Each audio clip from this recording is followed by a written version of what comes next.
देवेन्द्रमौलिमन्दार मकरन्दकणारुणा विघ्नं हरन्तु हेरम्ब चरणाम्बुजरेण वा। देवेन्द्रमौलिमन्दार मकरन्दकणारुणा विघ्नं हरन्तु हेरम्ब चरणाम्बुजरेण वा। देवेन्द्रमौलिमन्दार मकरन्दकणारुणा विघ्नं हरन्तु हेरम्ब चरणाम्बुजरेण वा। देवेन्द्रमौलिमन्दार मकरन्दकणारुणा विघ्नं हरन्तु हेरम्ब चरणाम्बुजरेण वा।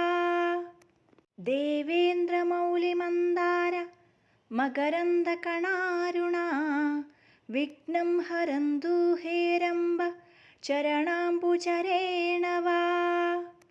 देवेन्द्रमौलिमन्दार मकरन्दकणारुणा विघ्नं हरन्तु हेरम्ब चरणाम्बुजरेण वा। देवेन्द्रमौलिमन्दार मकरन्दकणारुणा विघ्नं हरन्तु हेरम्ब चरणाम्बुजरेण वा।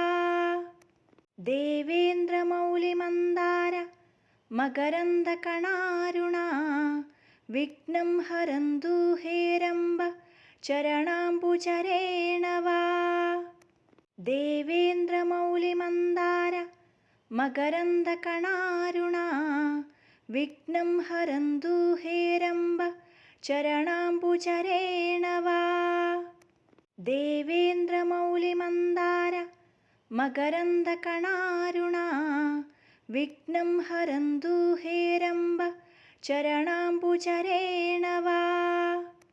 देवेन्द्रमौलिमन्दार मकरन्दकणारुणा विघ्नं हरन्तु हेरम्ब चरणाम्बुजरेण वा।